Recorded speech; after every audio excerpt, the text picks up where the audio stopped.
Hello! Welcome to me being dramatic. Episode 44.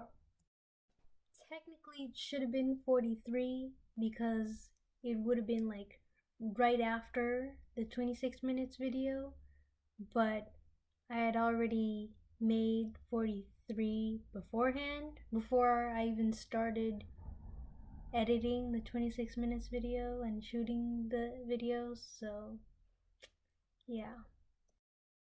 Anyways, this is episode 44, and this is the explanation of the 26 minutes video. So,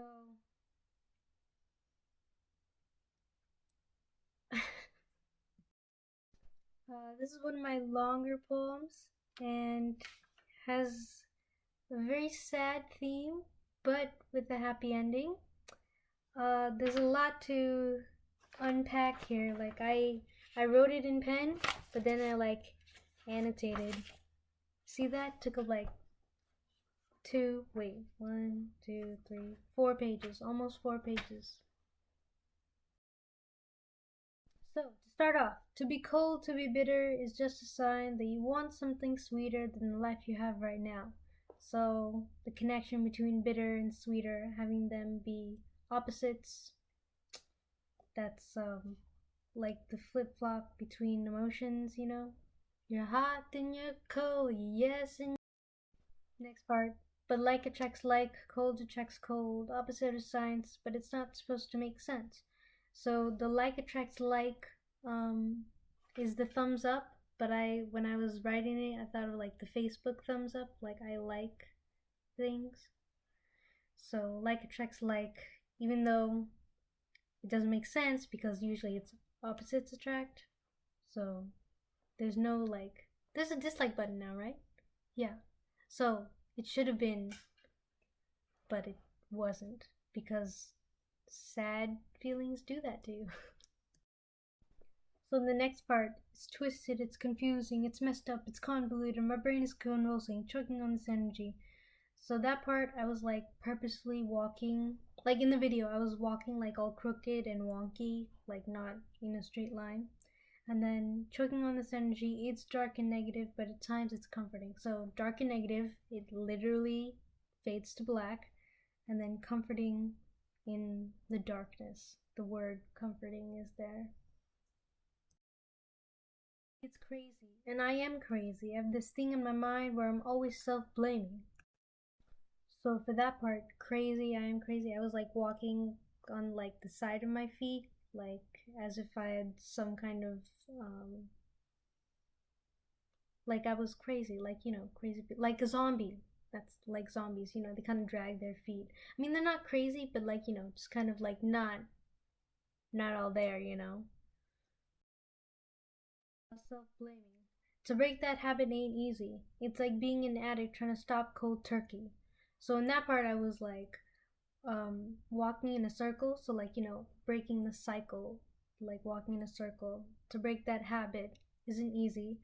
It's like being an addict trying to stop cold turkey. So I like the timing. Like when we were editing, we like adjusted the little video clips so many times before that timing was right. Just before, like I stopped on the ground and it was like stop. So I was proud of that. And then I'm hooked on the feeling like I'm worthless. So the garage is opening, which means some parent is home. We'll continue. We'll try our best. So I'm hooked on the feeling like I'm worthless. So the whole being an addict and hooked, those two words are, you know, they are in the same category of meaning. What am I trying to say? You know what I'm trying to say. You know. But on some days it feels like this therapy is working. The grayness that once used to surround me is being erased, slowly, steadily.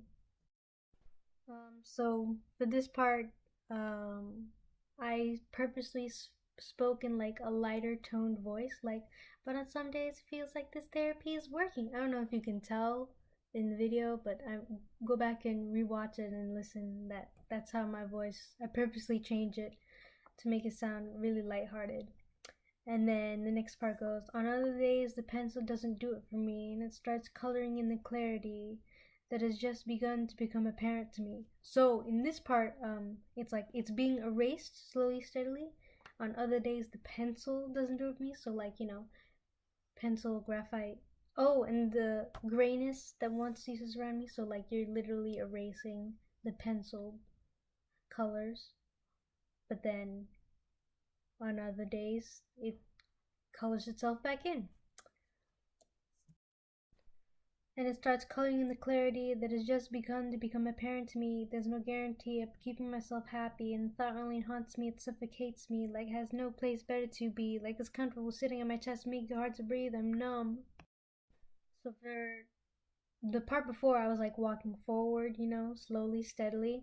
But then the part where I start freaking out, I'm like walking backwards, stumbling backwards, and like the video is like flickering and like um in like very quick shots. Like we cut the video so that we could take snippets and like flip it and reverse it so it looks like, you know, I'm like losing my mind.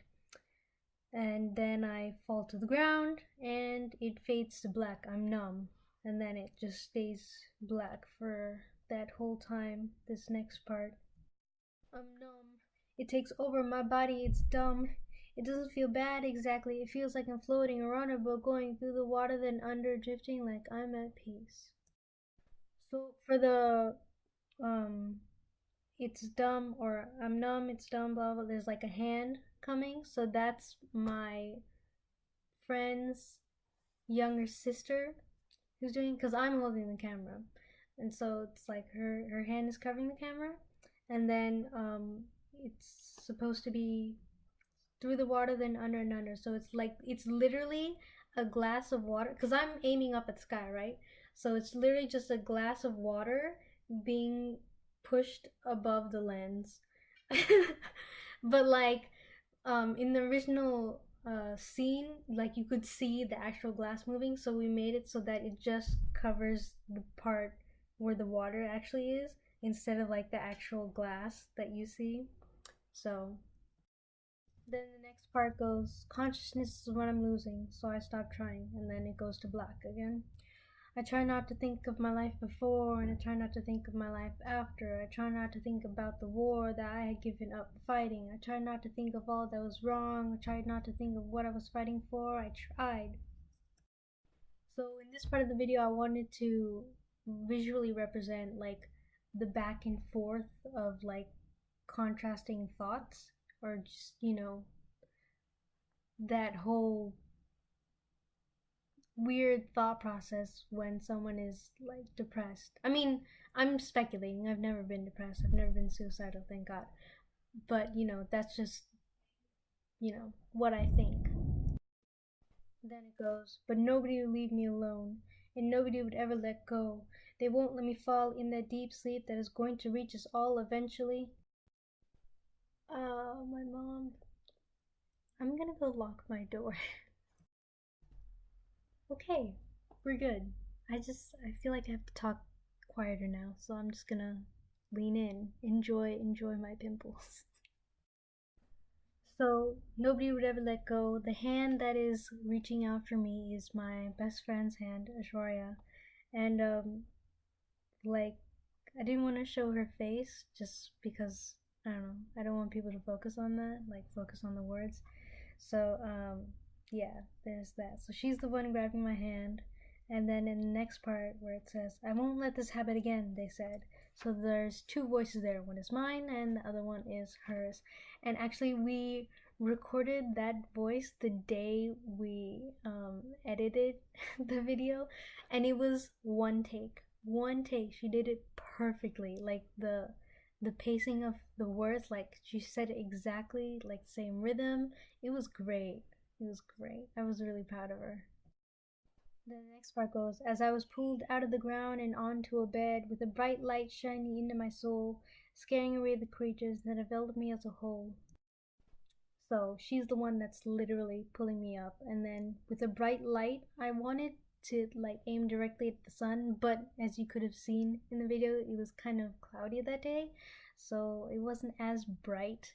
but that bright light is supposed to represent um hospital lights. Like when you're, they always show in like TV shows, like the patient is on the hospital bed and all they see is like those one, two, three, four, five, six, seven, six lights, like the surgery lights. So that's what that bright light is supposed to represent. The blanket of pain that covered me was being cut away by a scalpel and scissors, removed from my body like it was poisoning me. So by chance, when I did the scissoring motion and the word pain like disappeared as my hand went through that shot. So by coincidence, like we just placed the video there, placed the words there, and it just like perfectly, had that time. So like we didn't need to adjust that. So that was another like really good take or whatever it's called. I don't know. I'm not a director, but I held the camera and I made the storyboard. You know what? It was such a strong detoxification, so much that I forgot what my name was. I really love that line. I underlined it just because I liked it. Then someone told me that I could be whoever I want to be, that I should do what makes me happy. So in this part, I'm like looking down, and then my best friend's hand, like, is like lifting my chin up, like you can see like her thumb. So that's what that's like. Keep your head up, girl. That kind of thing. So I dumped out, threw up, and exfoliated, washed off, dressed up, and put on foundation. Oh yeah, the putting on foundation part, it's a makeup brush, but it's not mine. It's the my friend's sister's, and the way I was holding the brush is like this. Like who puts on makeup like this? Like you hold it like this, like when you put on makeup. So I was like, oh my god, no one holds a makeup brush like that. I don't know if you can even tell that it was a makeup brush, but it was because putting on foundation, blah blah. You know. Last part. I wore a pretty dress and looked at my reflection, and held out my hand and made an introduction. Hi, it's nice to finally meet you. Okay, so funny thing. So that mirror I had brought it from my house, and the dress I had also bought from my house. But like I didn't want to change into the dress completely because I'm lazy and it was kind of cold. So I just rolled up my pants underneath it and wore the dress on top of my t-shirt. But like the original take, so I'm like scrolling, not scrolling. Like I'm just going up from my feet to like my chest, but in that scene you could see the sleeves of the t-shirt. So we just did the whole zooming thing again like we did with the glass of water. We just zoomed in so that you couldn't see the sleeves of my t-shirt because I didn't want y'all to know that I was wearing a t-shirt under my dress. But now you know, so I guess there was no point. But it would have looked awkward in the video. So yeah. So yeah, that's the end of the 26 minutes poem. Oh, I didn't explain the reason why this is titled 26 minutes is because that's how long it took me to write this. I was literally on campus eating lunch outside, and I was like chilling in the sun, and I just came up with this. Like I don't think it was like 26 minutes straight. Like I think I wrote some of it, thought about it, wrote some of it, thought about it. So the actual like writing was probably less, but like with the thinking incorporated, I was 26 minutes. So yeah, it took 26 minutes.